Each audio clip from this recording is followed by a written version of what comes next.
Nzambe a Ève a mémie et pas Adam.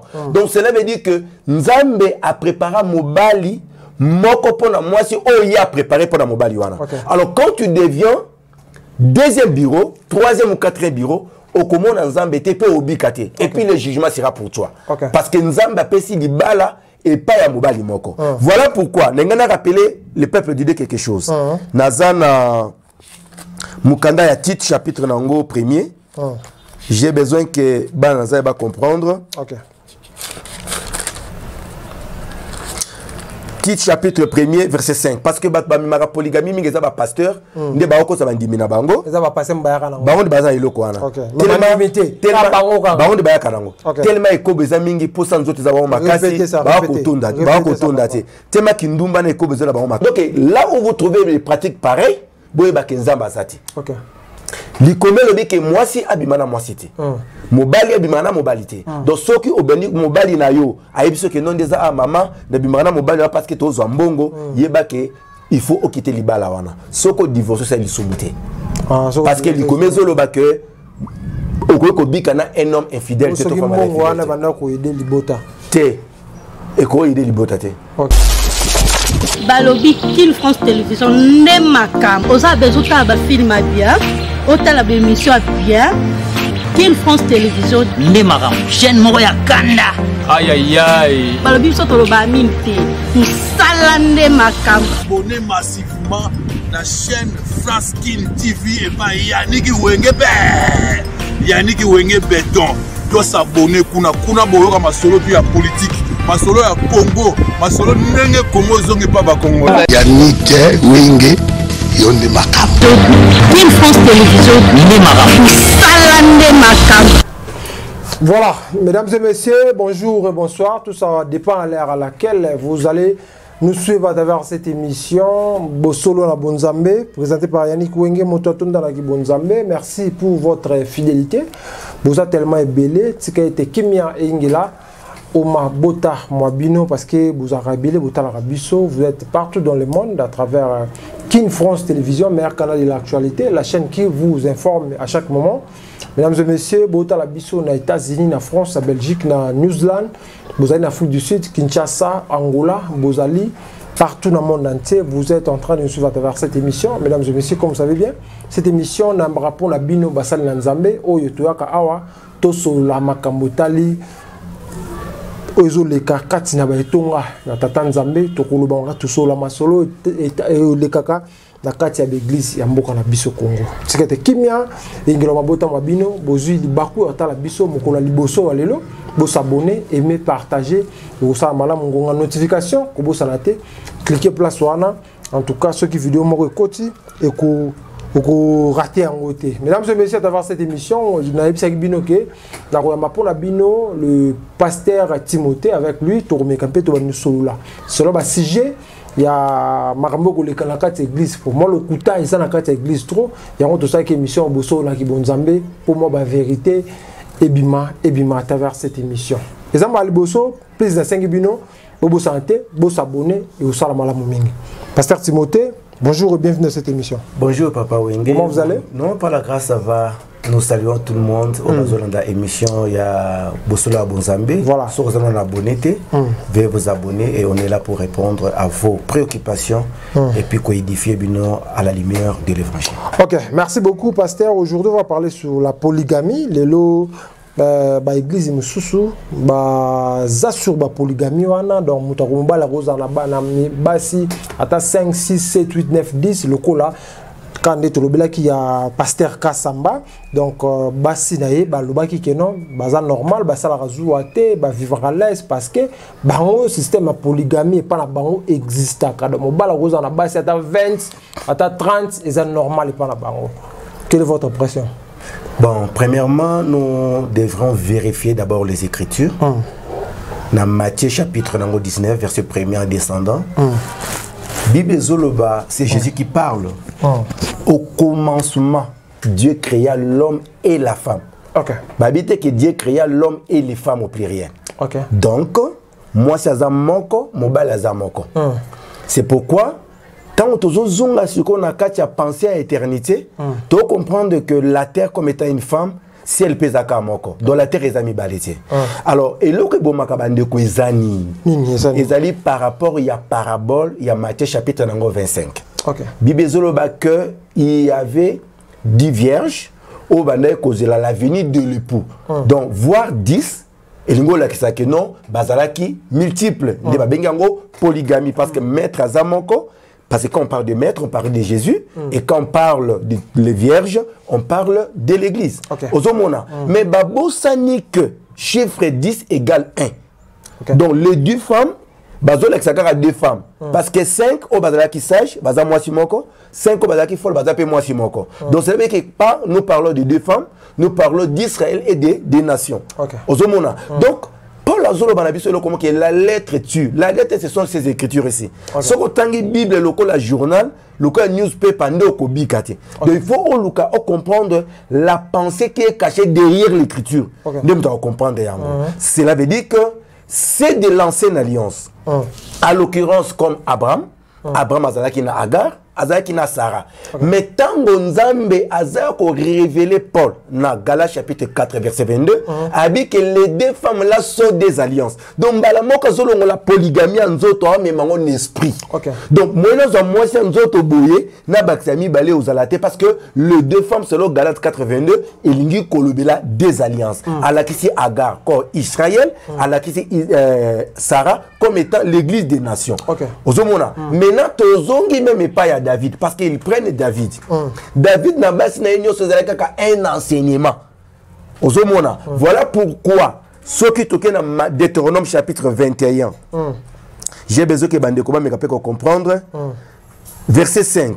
Si un homme qui a 2 femmes et aime l'un et n'aime pas l'autre. Donc Nzambe déjà dans la Moïse on l'a que ce qui mutoza na basi mi balé alingi moko mabali ko détester mususu. Ça veut dire que c'est pratiquement impossible na mobile linga basi mi balé na ndenge moko. C'est impossible impossible. Impossible. Ça pasteur Kasambabi linga bon nyonso. Eza pratiquement le kuta parce que na cœur moko okolinga mité mami balete. Eza pratiquement impossible. Je vous donne parce que la Bible ne zolo bango. Babi si elle commence à détester l'in, à détester mususu. Cela veut dire que à cause de portion ya bozuinaye, a kende kopé c'est pas ya mwana liboso ya mwasi wana. Ozomona mais akoboyi la mwasi oyo aza ko détester te bilamba kolata donc kolata mbeto na bilei. So nous comprenons par là que eza pratiquement imposé toute la polygamie na nzoto boye. Pour mobali akoko souffrir à se pelisa bango nyonso te.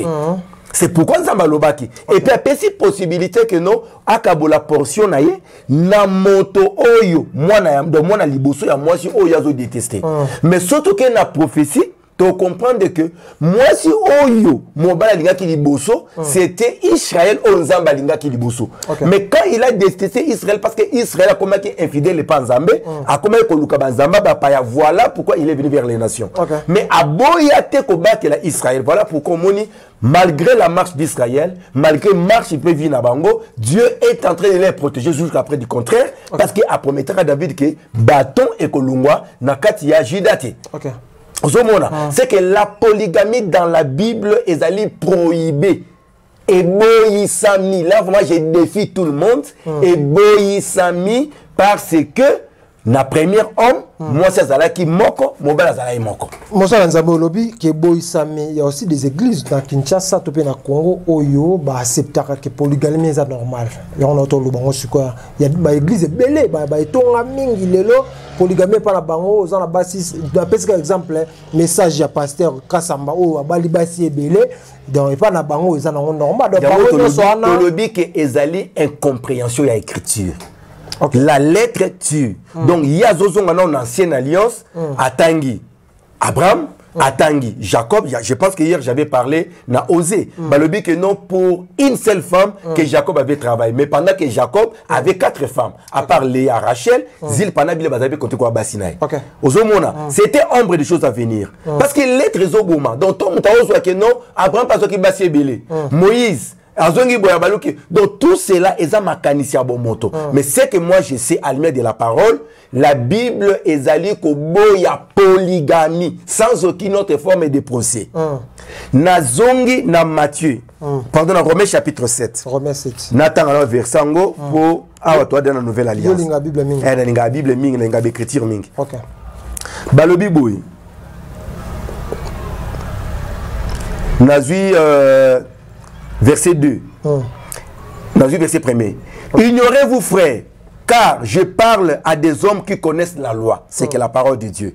Que la loi exerce son pouvoir sur l'homme aussi longtemps qu'il vit. Ainsi, une femme mariée, elle est liée par la loi à son mari. Une femme. Que des femmes mariées sont liées à leur homme. On dit une femme. Une femme. Nakiti, tant qu'il est vivant. Mais si le mari meurt, elle est dégagée de la loi qu'il est lié à son mari. C'est que Paul Azoloba que moi si aza lié na mobali na pendant qu'aza vivant. Balobi te que basi. Moi si. C'est que Paul a mon qui bien.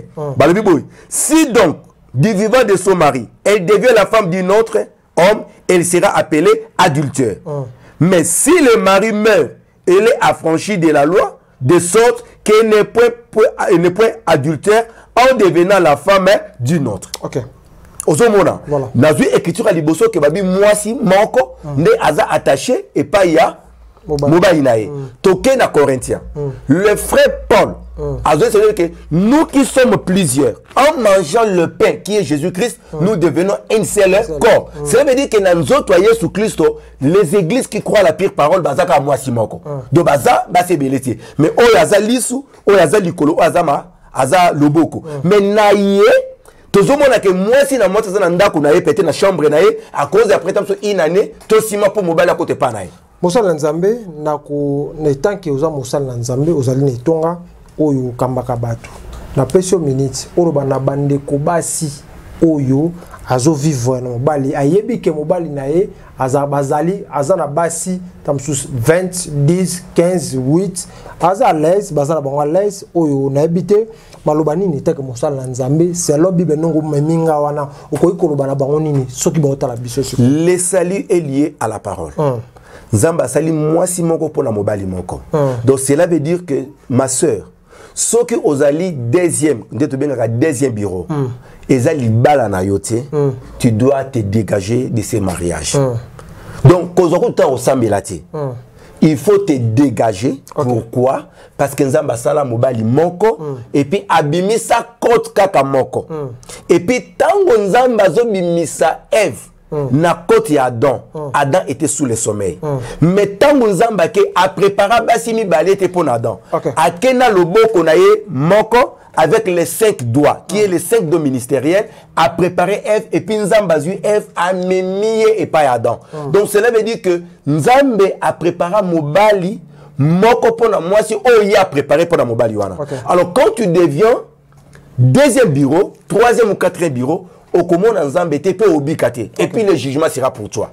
Parce que Nzamba pesi di bala et pas ya mobali moko. Voilà pourquoi n'engana rappeler le peuple de Dieu quelque chose. Nazana Mukanda ya titre chapitre nango premier. J'ai besoin que Banaza va comprendre. Titre chapitre 1er verset 5 parce que bamimaka polygamie mingi eza ba pasteur nde ba ko sa bandimi na bango eza ba passer mbayaka nango bango de baza eloko wana bango de bayaka nango tellement ekobo eza mingi posa nzoto eza bango makasi ba ko tonda te tema kindumba na ekobo eza bango makasi des anciens dans chaque ville. Si y trouve quelques hommes irréprochables, mari d'une seule femme, et il y a des enfants fidèles qui ne soient ni accusés de débauche ni de rebelles. Bible dit que Batika qui titre na Crète. Ça c'est le frère Paul qui parle. Abina tikio aocha molongo et puis que tu établisses des anciens. Qui est un ancien? Un ancien, c'était ministre de la parole. Pasteur, docteur, prophète, prophète, Bazaba, ministre de la parole. 1 Pierre chapitre 5, Pierre a le dit que moi, ancien comme vous. Donc, cela veut dire qu'un ancien, c'est un ministre de Dieu. Donc, tant on a mon pasteur, Bible Zoloba, qu'il soit mari d'une seule femme. Ok. Ngam na combien ngotier. Donc, si aucune église au pasteur azana basi mi balé bima. Répétez ça. Aucune église au pasteur azana basi mi balé, il faut bima. Bon, pasteur Kassamba zala bango sur 22. Yango tozoloba, azana bango 10. Azana bango 17. Azana bango fait. L'apostasie c'est quoi? Je voulais rappeler les enfants de Dieu. Tango Pharaon Zolo Tandoto, je n'ai pas répété de la prophétie, il a vu ma vache maigre, à mon ma vache grasse. Ok. Ma vache grasse, ne ba bima ki liboso na mai. Ba koti na kati ya prairie. Si manabango ko travaille na kati ya prairie, ba ngombe ya kokauka ba eko bima. Bake kolia ba o bazalaki na kati ya prairie. Mais ce qui est important, c'est que ba ngombe ya kokauka ba kota na kati ya prairie. Nous prenons la prairie comme étant les champs de bleu, toujours dans l'église. Ok. Tozu maï comme étant le monde. Apocalypse 16, verset 15. Les autres qui sont les peuples, des nations et des langues. Mais quand nous parlons de bœufs, selon 1 Corinthiens 9, le bœuf, ce sont des serviteurs. Ok. C'est que tous les serviteurs de Dieu ont un bimisa na katia mukini, na katia maï. Bango nyo sote bazana droit pour travailler na katia prairie. Bazana droit pour travailler na katia église était. Ok. Ozomona, ça veut dire que ba infiltrer au bazako bima na makasi na bango, na mayele na bango, na ba vision na bango ya kindoki, nde bazo kota na katia prairie moko boye pour te ba kene ko du peuple de Dieu. Mais remarquez, bah oya kokauka, ceux qui n'ont pas la pire parole, ceux qui n'ont pas l'enseignement, bah zoya maintenant pour te ba persécuter bas bon serviteur au bazan la katia prairie. C'est pourquoi nous disons que faux enseignement ils en a à lire koleka bon enseignement. Mate ya mabe ils en influence makasi. Yango to bi ke bangomba kokauka oyo baza mate ya mabe qui sont les apostats, parce que l'apostasie veut dire l'abandon de la pire parole. C'est pourquoi on dit Batouba la bango ebele. Bapé ça va prophétie à ma bé pour na Tshisekedi. Bapé ça va prophétie na comme ko tunzamba ibi na bala Congo. Donc aujourd'hui remarquez que na bala Congo. Donc on a gagné pour la donc Nzambe nenga yewana ayebi prophète Avatar. Et ce type là on peut s'engager mission pour naï. On peut s'engager mission pour naï. On Avatar. Yes. N'a pas cabal juif. Non, papa. Il n'a pas Dieu. C'était Azanganga. Répétez ça. Azanganga. Nous devons être corrects. Avatar. Azanganga. Ok. Parce que quand il parle sur la démonologie, il parle de la science, on même il les contredire. Donc il y a beaucoup de choses nous avons aidé parce que ma pasteur Ming bazana simanae ba kota na ba kabal juif à travers yé. OK. Il y a autre que ba pasteur nous bazana banganga. Répétez ça. Tous les pasteurs à Congo au moment na ba bimisa bat magoro na mabumu ba osanyoso baza banganga ba eba ina avatar. Baza banganga nde ba kima na église. Sans aucune autre forme de procès ba yebi. Okay. Et nous sommes là pour leur dénoncer qu'ils sont les apostats. Qu'on en a 50 000 membres de cette église ne veut pas dire qu'on en a Zambé. Matthieu chapitre 7, verset 21. Et il dit, ces jours-là, ils diront, n'avons-nous pas fait des miracles à ton nom? N'avons-nous pas chassé les démons à ton nom? Mais il leur dira que je ne vous ai jamais connu. Pourquoi? Parce que la portion de l'écriture qui dit que non, n'avons-nous pas enseigné à ton nom comment Matthieu? Okay. Parce que tout enseignement qui vient de Dieu, Zamba peut permettre de la sauver. Et puis je l'insiste. Ceux qui n'église, il y a pasteur entre guillemets, Pierre Kasbat, Baza Ebele, et ça fanatisme, et ça esprit, il y a perdiction. C'est un apostat parce que l'apostat c'est l'abandon de la pire parole. Amen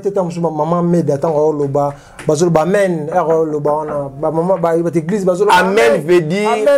Amen veut dire qu'il soit ainsi. Non, papa, tous à la correcte. Tous à la correcte. Tous à la correcte. Azali bébé. Répétez ça. Azana no mwana moke. Bolingo tu ya pasteur. Marié, azam marié. Na ebisaka koluka basanze ba bondela pona. Mwana wana. Messer Meda. Li komezo loba okomona bolumba papa na ote. Papa zaka papa abocho na nzoto te. Ezala oya zana aja papa na zala. Papa na moko pe mtapesi kuna papa na zala posa prière. Papa na zala posa na papa na pe. Oui. Baka télé. Papa so salinga ngolu na komoni na ote ya bien. Ote ya papa na makasi koleka. Ah, yemta koti boloko na. Eko système église koti maboloko na musel na papa na ye. Papa na boloko koti papa wana ezani za aveuglement. Ok. Ozomona, baza aveuglé parce que l'aveuglement, au moins tant séduction zoya, on comprend de quelle séduction. Parce que c'est l'enseignement qui protège une personne. Tout ça na basé bazana maman, tazana papa, te maman kufa papa kufa, mais l'ité est bomba et tiakoli. Ok. C'est Dieu qui protège. Salomon le biango a dit la qui moi quand la personne connaît la parole de Dieu, tout ça la jeune fille na Congo a commis 20 à 30 ans à vierge à débiter. Donc c'est Dieu qui protège une personne. Je suis allé au bar que mon mais aux yeux ko kabaye pas pasteur. Et puis pasteur on attend agir par rapport na yo. Allez gars mon papa. Azam ko na yo, me préféré aux moi na yo. Dans les autres quand vous serez dans au lit.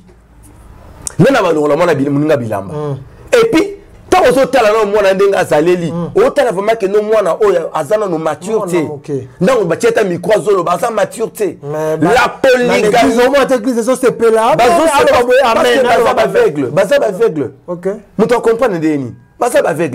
Mais Daniel chapitre 12 dit que non. Cette révélation qui vient dans les temps de la fin, ils ont pour aimer, mais ils ont augmentation de la connaissance. L'augmentation de la connaissance, c'est qu'on a battu. Baté à battre. Il y a un singa qui est la grâce d'église et bénéfice de recensement. Ok. Des cas héros de ça qui recensement, Congo peut passer la recensement. D'église mingiza nzambeti. Ok, voilà mesdames et messieurs, comprenez vraiment avec les pasteurs Timothée, Togozana, tout ça, mais belé à Koloba, Togozwaka ba saison ba saison. Mbala liboso en tout cas pour rater pasteur s'abonner, aimer, partager.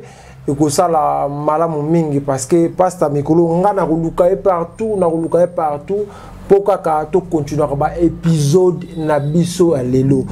Mesdames et messieurs, pour aujourd'hui to suki na makambo ya autotisation na bosani pardon polygamie ya mais parlons à présent ya homosexualité au côté église to kolobengo kamuki après to aussi ces émissions après to continuer en na émission oyekoya. Pasteur lelo ba pasteur ba komi ba PD ba imakambo wana ezo régner fort lelo tout le monde na réseaux sociaux a pasteur moi wana ko draguer jeune moko boye donc to ebité ba pasteur bozo mema biso wapi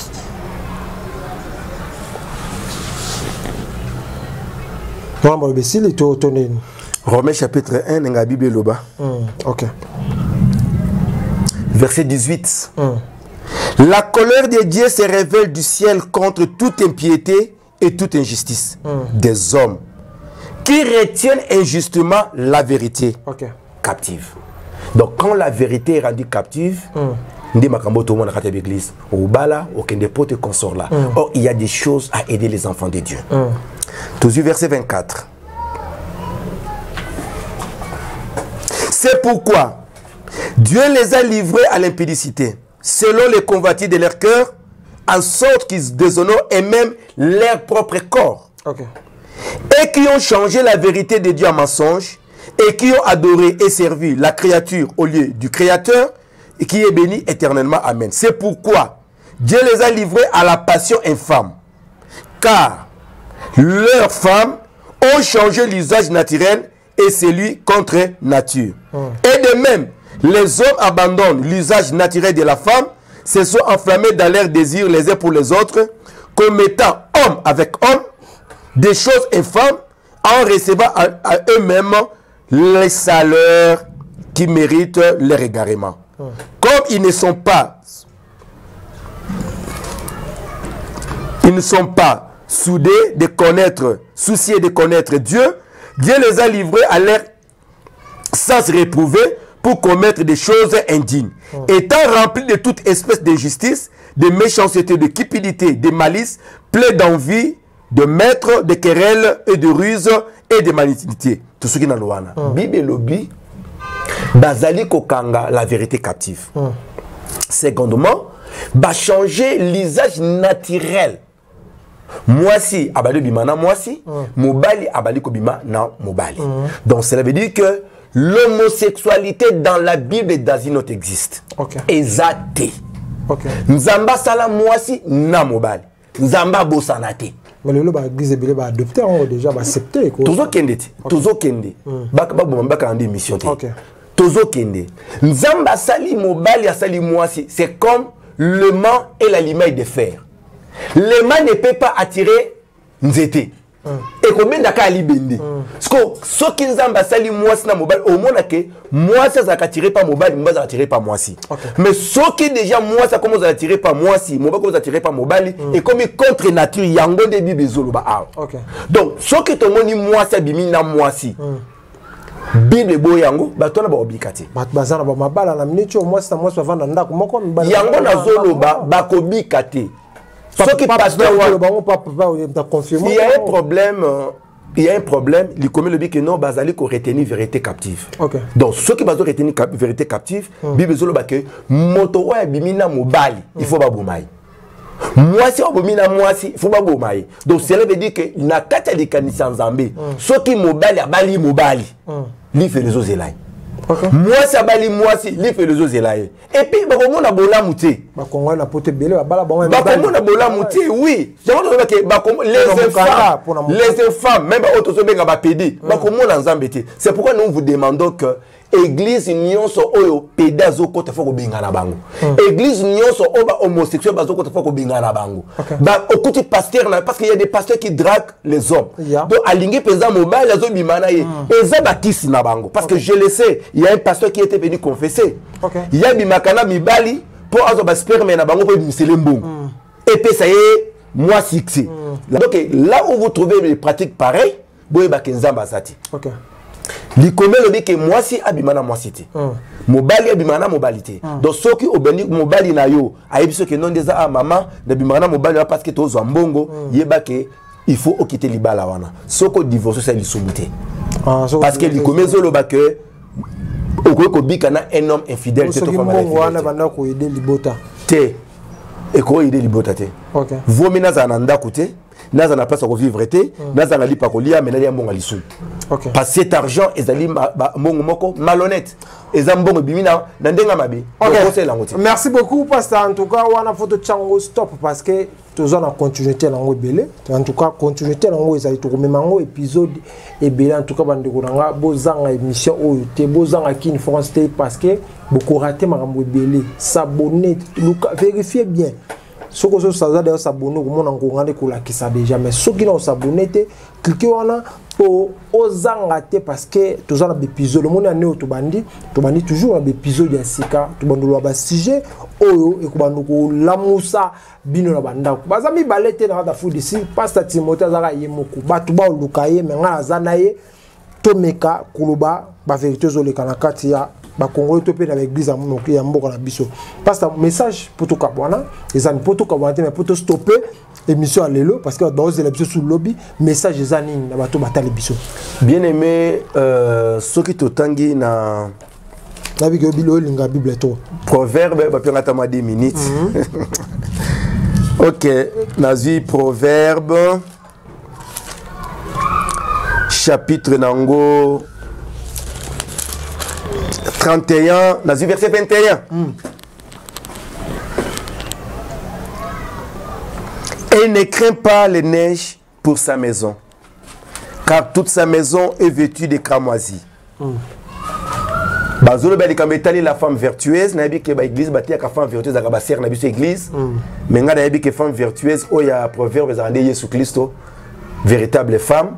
Mais yopé aux appels moi si quand je prends ça dans la connaissance il y a moi si kobo sanate parce que Jésus batté quelqu'un à 30 pièces bah non t'es kana Israël t'es comme moi si à 30 pièces mon bal on a t'es à 50 pièces Jésus a été vendu à 30 pièces parce que moi si bah donc ça m'a on est là pour les aider on a un Corinthiens 11 le dit que non Dieu est le chef de Christ. Bon tant que la mobile la mobile bah bangelo te ba s'abonner kaka.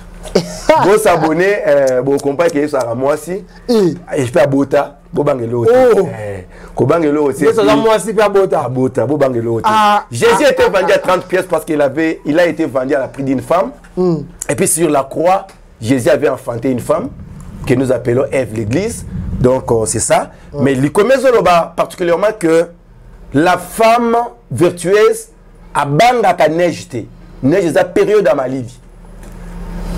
Période à Mali, c'est période où il froideur et allé enseigner mes athées. L'été à Maloma et athées na samokili. Mais femme vertueuse, nda qu'on a allé protégée par la cramoisie. En cramoisie, nous allons qui signe où est protégé qui Rahab. Bien-aimé, ta vie est protégée par l'œuvre de la croix. Ta vie est protégée par l'enseignement. Je me souviens, dans Genèse chapitre 4, le Seigneur parle à Caïn. La terre qui a ouvert sa bouche pour recevoir le sang de ton frère, tu ne s'aimeras pas. Ici, nous prenons Caïn comme étant tous les enseignements de Moïse. Tous les enseignements qui n'est pas correct, tous les enseignements de la loi ne peuvent pas prendre la place dans une terre qui est l'église véritable, qui a reçu le sang d'Abel. Oh, le véritable Abel, c'est le Seigneur Jésus, parce que Hébreu dit que le sang de Christ parle mieux que celui d'Abel. Donc, dans Katia Vinayo, il faut la protéger par là. Le fil cramoisi qui est l'enseignement des apôtres. Là où il y a la polygamie, c'est une mauvaise église kokotati.